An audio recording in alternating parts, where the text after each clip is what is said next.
Hello. Sir सबसे पहले आपका नाम और एजुकेशनल बैकग्राउंड के बारे में बताइए। मेरा नाम रवि सिहाग है और मैंने बीए किया हुआ है पॉलिटिकल साइंस, इकोनॉमिक्स और इंग्लिश लिटरेचर से। सर ये कौन सा अटैम्प्ट है आपका? मेरा 4th अटैम्प्ट है ये। ओके सर, बात करें कितनी बार आपने इंटरव्यू दिए है? 3 बार इंटरव्यू दिया। ओके सर, ओवरऑल आज के इंटरव्यू की स्पेशली बात करते हैं कि आखिर कैसा गया आपका इंटरव्यू? अच्छा गया इंटरव्यू। ओके सर, शुरुआती क्वेश्चन किस प्रकार के पूछे गए आपसे? शुरुआती क्वेश्चन वही डेप्थ से पूछे गए थे कि एग्रीकल्चर मेरा बैकग्राउंड अच्छा है, बैकग्राउंड है, तो एग्रीकल्चर से कुछ क्वेश्चंस थे, कुछ क्वेश्चंस डेप्थ से थे जैसे क्विज से रिलेटेड था, और मेरी सर्विस प्रेफरेंसेस से कुछ क्वेश्चन थे, यही सब था। सर इससे पहले भी आपने इंटरव्यू दिए और आज इंटरव्यू दिए, उन्होंने आपको क्या डिफरेंस लगा सर? कोई डिफरेंस नहीं लगा, एक जैसे ही होते हैं सारे इंटरव्यू। अच्छा। हाँ सर बात करें स्पेशली बहुत सारे हिंदी मीडियम के एस्पिरेंट हैं जिनको लग रहा है कि यूपीएससी अब सिलेक्शन हिंदी मीडियम का कम होता जा रहा है, आखिर सर इसके बारे में आप क्या कहना चाहेंगे?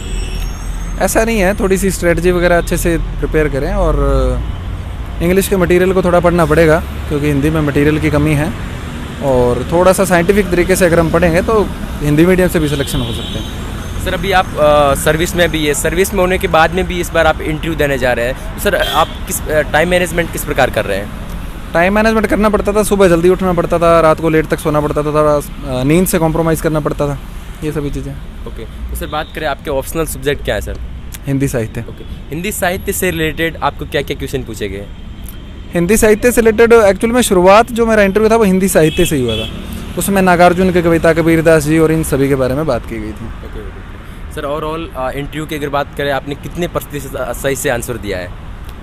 कुछ क्वेश्चन में जैसे 4-5 में सॉरी बोला था, उसके अलावा सारे आंसर ठीक दिए। तो सर नर्वस टाइम जब फर्स्ट टाइम गए थे, नर्वस टाइम फील हुआ था थोड़ा बहुत, ऐसा कुछ हुआ था या फिर? नर्वस हर साल ही फील होता है, चाहे 10 बार इंटरव्यू दे दो। अच्छा सर, बहुत सारे एस्पिरेंट इस बार प्रीलिम्स देने जा रहे हैं, उनको आप क्या कहना चाहेंगे सर?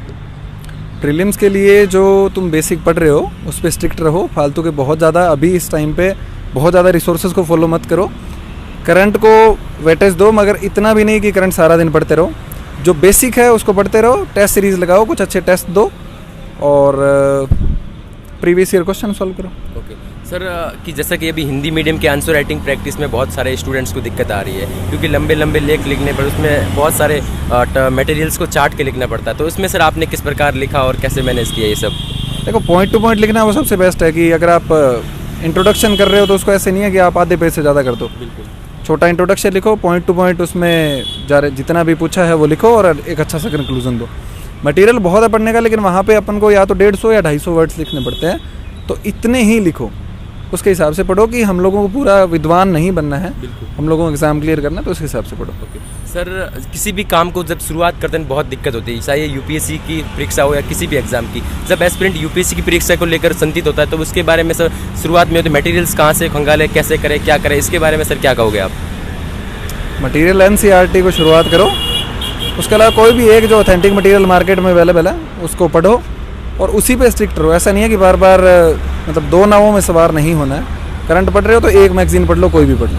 ओके सर, जैसे कि आपने एनसीईआरटी बताया, बहुत सारे टॉपर्स बताते हैं कि सारी एनसीईआरटी पढ़नी चाहिए, कोई बड़े सेलेक्टिव एनसीईआरटी बने, तो सर आपने कौन कौन सी एनसीईआरटी पढ़ी? मैंने हिस्ट्री की, ज्योग्राफी की, इकोनॉमिक्स की, ये मेन 3 एनसीईआरटी पढ़ी थी। ओके तो सर स्पेशली अब एस्पिरेंट्स जो हिंदी मीडियम के देख रहे हैं उनको किन किन गलतियों से इस यूपीएससी की जर्नी से बचना चाहिए? देखो, मार्केट में बहुत सारा मटेरियल अवेलेबल है, सारों को नहीं पढ़ना है, जो बेसिक चीज़ें हैं एनसीईआरटीज़ वगैरह उन पर फोकस रखो, टेस्ट पेपर लगाओ और बहुत ज़्यादा लोगों से राय मत लो। मैं भी बता रहा हूँ तो इसको भी ब्लाइंडली फॉलो मत करो, अपना दिमाग यूज़ करो कि क्या यूपीएससी पूछ रही है, किस तरीके से उसमें क्वेश्चंस आ रहे हैं, उसके हिसाब से प्रिपरेशन करो। ओके सर, इसमें कोचिंग कितना मायने रखती है? कोई टॉपर्स बता रहे कोचिंग आपको एक सही गाइडेंस की ओर लेके जाती है, कोई बोलता है कि इसके टाइम वेस्ट होता है, तो इसके आपके क्या मायने हैं सर इसमें? अगर तुम्हारा बिल्कुल बेस ज़ीरो है, कोचिंग कर सकते हो, अगर सेल्फ करनी है तो सेल्फ भी कर सकते हो, दोनों अच्छे हैं। ओके तो सर आपने की होगी सर कोचिंग, तो इसमें आपसे कोचिंग के कितना बेनिफिट हुआ करने से? देखो, मेरा ऑप्शनल था हिंदी साहित्य, उसकी कोचिंग की थी और उसका अच्छा बेनिफिट मुझे मिला। सर शुरुआत में जब नोट्स बनाते हैं तो बहुत नोट्स लेंथी हो जाते हैं, तो उनको किस प्रकार मैनेज करें एक शॉर्ट नोट्स की तरह? शुरुआत में नोट्स बनाने ही नहीं चाहिए ना, इसीलिए तो मैनेज होगा।